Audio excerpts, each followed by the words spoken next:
Hey guys, today I'm going to be picking the Abloy Disk Lock. In my last video I picked and gutted the Abloy Classic, and after picking through all my Abloy Classic locks, I wanted to start a new project, so I settled on the Disk Lock as being the next best candidate to build a tool for.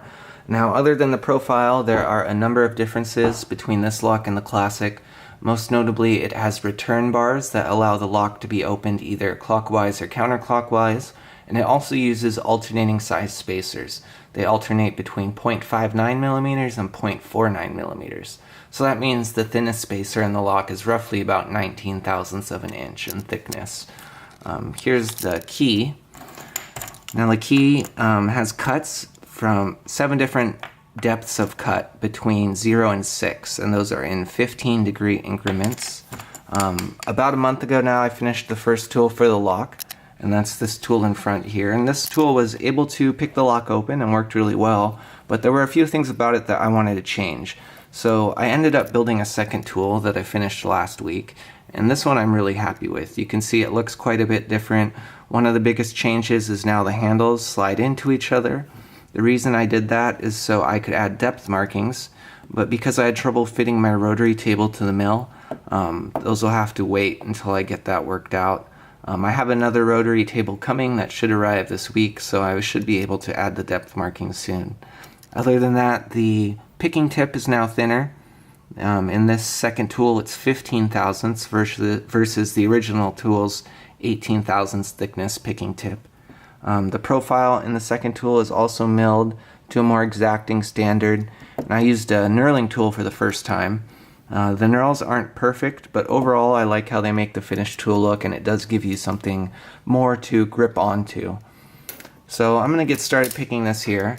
Because this front anti-drill disc just spins freely, I'm going to be showing that the lock is picked from the rear.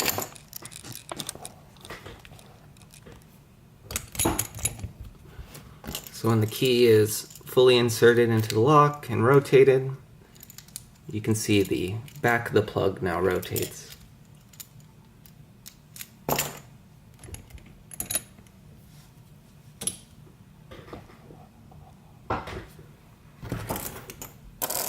Now, first thing I want to do is insert the tool all the way into the rear of the lock.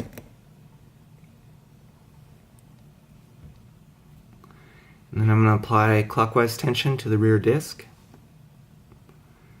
And I'm only able to rotate it about 40 degrees, and that's because of the return bars.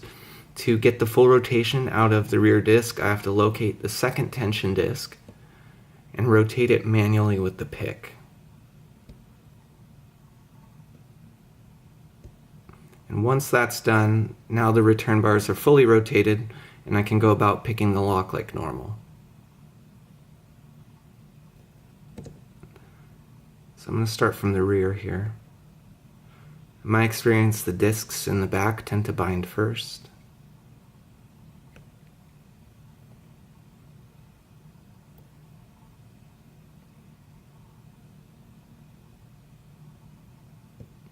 And the way I can identify a false gate versus a true gate is that the true gates take a lot more torque to rotate out of.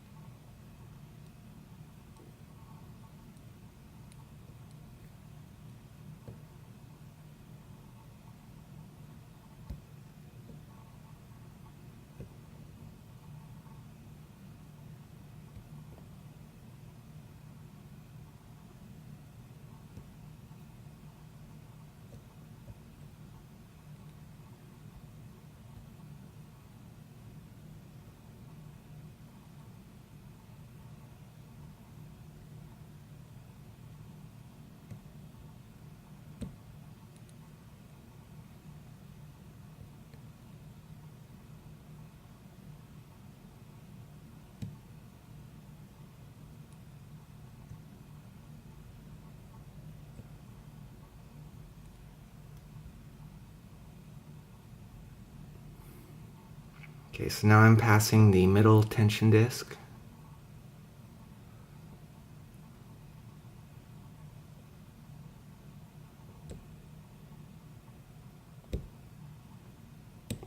And now I'm going to be working on the discs in the front.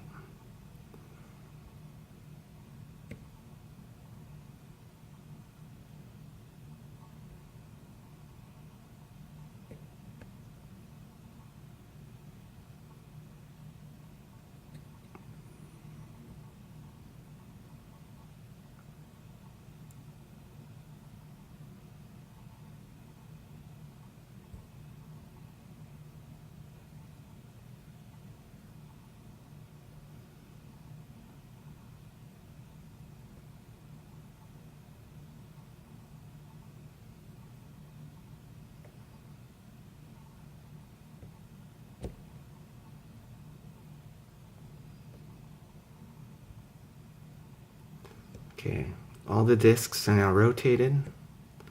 Now I just need to find out which ones are not set correctly. So I'm going to start from the back and start checking all these.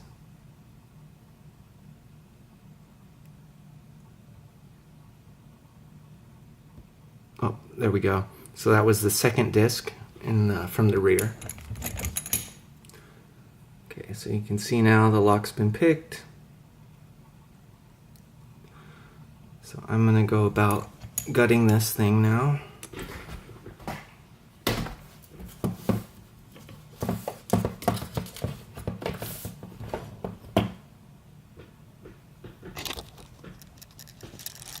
I'm going to switch the camera's angle to make this a little easier.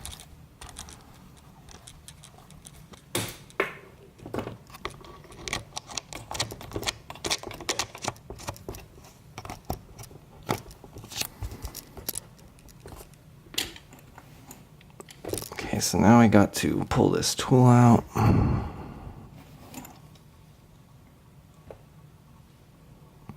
So that means I have to rotate all the discs back to their original position.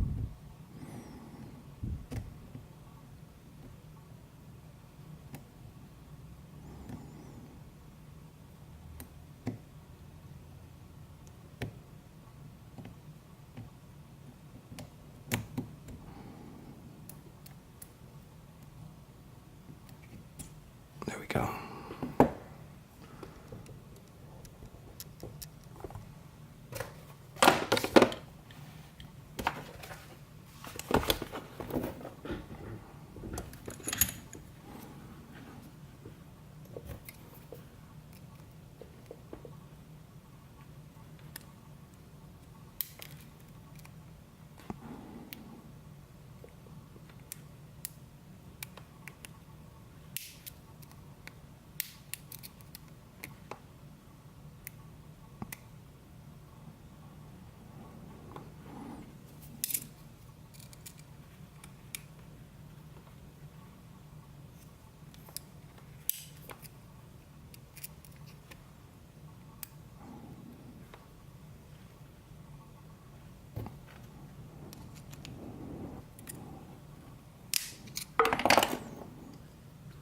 I got the circlip off.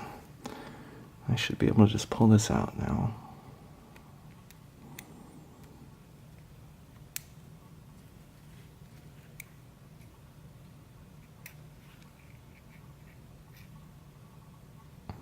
Here you can see the sidebar.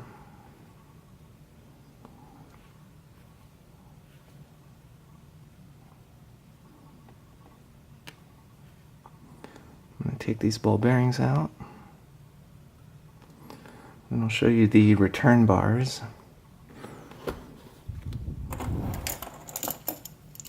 So here you can see the two return bars in the lock. So that allows the key, when it's inserted, you can see them rotate in either direction.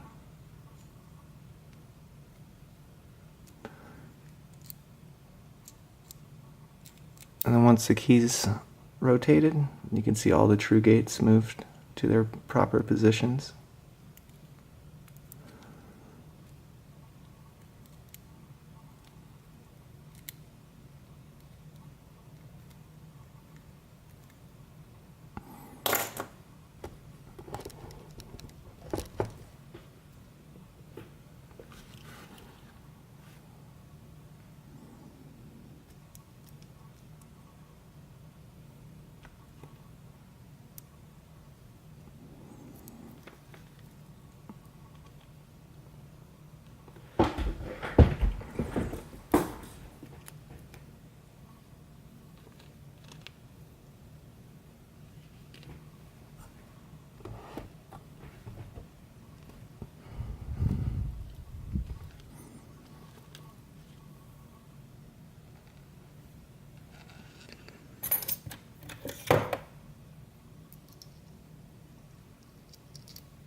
Now I believe the copper colored spacers are the 0.59 millimeters and the black ones are 0.49.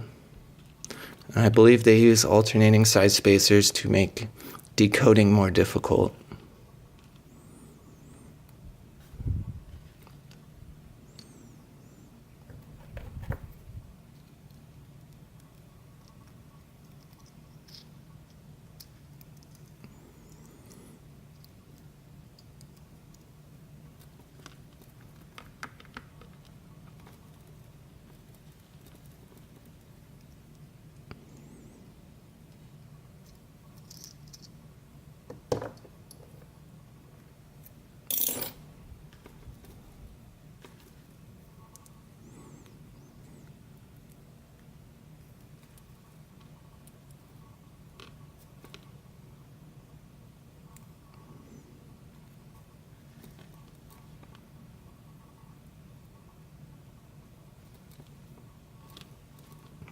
All right, let me organize these a little better.